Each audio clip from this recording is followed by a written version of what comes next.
Hello there, thank you so much for joining me.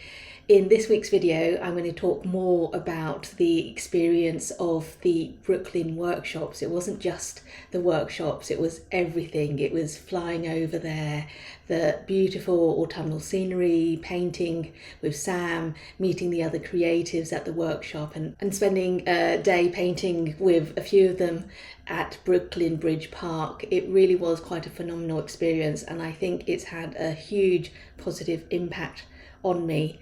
First of all, I want to start by saying that Samantha and I have been following each other on Instagram for quite a number of years because we do both keep sketchbooks. If you don't know, she has a number of books called Sketch Your Day and Sketch Your World.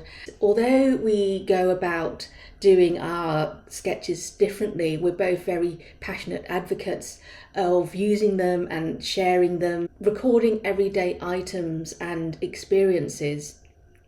And in June of this year, I DM'd her on Instagram and said, hey, I've got this crazy idea. Let's host a workshop together in Brooklyn where you live.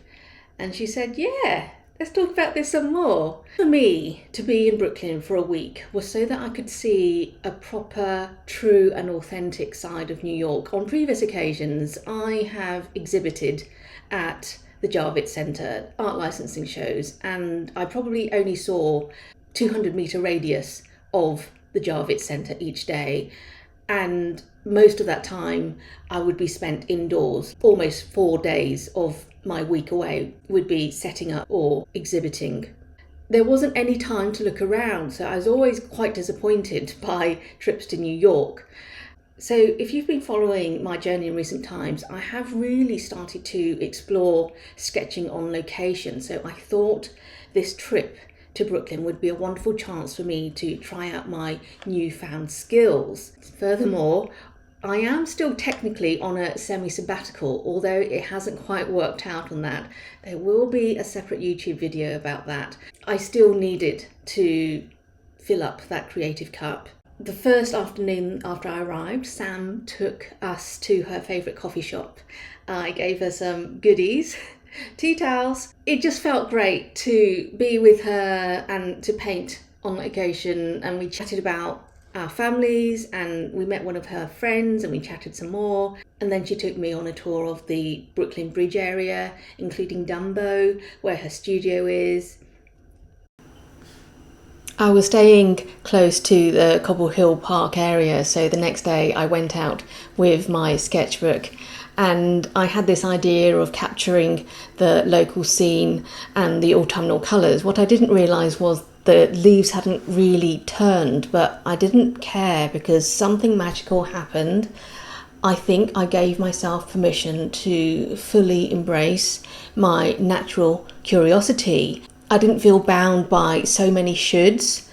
I just thought, I'm going to do whatever takes my fancy and I'm going to put it down in my sketchbook. And I think that had been missing from my sketchbook practice for such a long time. I'd been searching for that secret sauce that had been missing from my early days. It was that personal connection.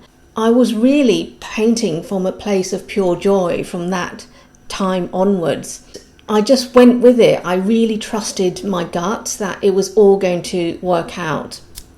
This might sound really strange to hear, but everything that happened in Brooklyn really boosted my creative confidence. For the first time, I felt I was able to listen to my body and my intuition and trust that they would guide me to make decisions that were right for me, rather than rationalize it too much, which I do tend to do. Sometimes the logical part of my brain takes over, and that confidence to be firm about how I wanted to spend my time was really starting to show through.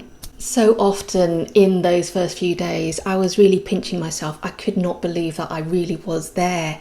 at Brooklyn Bridge painting with Sam. It was a truly wondrous and unique experience, something that had been in my magic jam jar, my wish jar, for a long time, and it was really happening, and it was the most beautiful feeling that I could make this happen. I'm still pinching myself that it even took place, and to get to paint what I wanted to paint, not what I thought I should be painting, and not really knowing how I should paint something, that I wasn't constrained. I felt so free.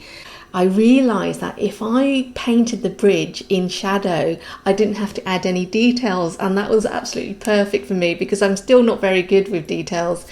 And that sketch that I produced, I think, is one of my favourites because it was instant. It literally took about 20 minutes. The sun was at a beautiful angle. I was taking in all the sounds and the smells. There were ships passing by. Such a memorable experience for me. And this is what I want to cultivate in my life in future, to go to places, meet artists, eat amazing food as well. I could go on and on, but I think it's time to talk more about the workshop experience that took place. The venue that Sam found was called the Invisible Dog Centre in Brooklyn, and it was a really beautiful, typical Brooklyn space, wonderful aesthetics, and a lot of art exhibitions take place here. And each of the people, there's Sam, who was participating, was given a Hanamulla watercolor sketchbook, a selection of pens from Sakura and also Derwent watercolor sets, and some watercolor brushes. I felt total excitement and elation when people started arriving, and some of these people had come from so far, and I felt truly humbled that they had made such an effort to come and see myself and Sam, and also to learn what we wanted to share. We started off by talking a little bit about ourselves and what we would want from the day's practice. It was a wonderful way to meet each other. Then Sam and I showed our sketchbooks, and there was an awful lot of interest. I was only able to bring 6 because I'd flown in from the UK, and then we started on the demo. The first day I painted the art materials, and then on the second day it was those beautiful windows that you might have seen that looked out onto a courtyard garden. Everybody got stuck in straight away. They opened up their sets, and we demonstrated various things to different people depending on what they were after. It wasn't a very hard and fast set of demos. It really depended on what the person needed. Then at midday we went out and walked 2 blocks to Cobble Hill Park, bearing in mind I had been there a few days before, so I knew the surroundings and I knew what I wanted to show them. The first day I gave them 3 different approaches that they could follow. A lot of it was based on shape and not getting too caught up in the details, so I think people responded well to that. Sam did her own version. She was looking at somebody's shoes the first day. She had really bright yellow shoes on, and Sam's approach is to capture a moment in time. Even so, everybody was free to do what they wanted. On the second day, this wonderful set of artists sat on the benches that surround Cobble Hill, and that's Diane. I was so pleased to meet her in person. And then after lunch, which was delicious, we carried on with filling up our sketchbooks some more. There was an incredible amount of discussion and interaction. I felt like I could have talked to everybody for so much longer. However, we did have to have a show and tell, let's call it a throwdown, where we put the sketchbooks on the floor near the front of the studio, so that we could admire and talk about what we had produced on that day. I think they felt very good about what they had been able to achieve that day, and there were a lot of lessons learnt. Even for me, I learnt so much about myself as a teacher and how I can explain things in a way that will make more sense depending on each artist and individual needs. It was wonderful for me to get one-to-one feedback and interaction like that. I really hope that people went away with a strong sense of community that I personally felt from those 2 days. And furthermore, although I was teaching, I want to say I was incredibly energized by spending time with other creatives like Sam and basically everybody on the workshop. I do love to meet people, and the energy was so supreme and I felt enveloped in a cocoon. I know that sounds very airy-fairy, but that's how I felt. It was very liberating and free, that I'm using that word again. And actually, one of the ideas that I came up with to keep up with that good energy from a room full of creatives was to have an open house, which is actually going to take place in a few days' time. I'm inviting people to my home so that we can talk about art. They can look at my sketchbooks. I don't necessarily have to go all the way across the Atlantic. I can recreate the same type of energy that I feel I need for my creativity. I want to show you a few examples of other sketchbook pieces that I've started since I've come back from Brooklyn.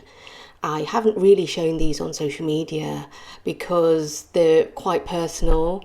This is my grey tonal sketchbook and it's filled with Skillshare teachers and staff. There was something about the connections that I made in Brooklyn that really sparked off this feeling of connectedness. Although I haven't drawn portraits in decades, I found that I was really happy creating these pieces because I had a personal relationship with all of these people. It's an ongoing project because Skillshare is a huge part of my life. Also, this sketchbook I am reserving for food. It started off with people in the market. I'm just filling it up with different ways of portraying food, and that includes people buying and selling it. The bottom line is I am at my best when I create from a place of joy. I cannot produce art that has strings attached, like I have to include a certain colour or a trend icon. I just find it too stifling and suffocating. My sketchbooks are a beautiful way to embrace a pure level of my creative self. And when you consider that I have a business that is based on sharing my art and teaching techniques, I want to keep this part of me topped up and fresh and not have that red warning light saying it's time to fill up the tank because you're almost empty. I'm trusting that my instincts will lead me to all kinds of great directions. They may not be the results I was expecting, but it could also be something far better. I think right now my art and my life have to be in alignment. Otherwise, I'm going to be frustrated and depleted. I want to feel deep satisfaction and lit up by my art because it is such a huge part of my life. And I do find it incredibly fulfilling. I'd love to hear more about finding your joy and how you're able to keep yourself motivated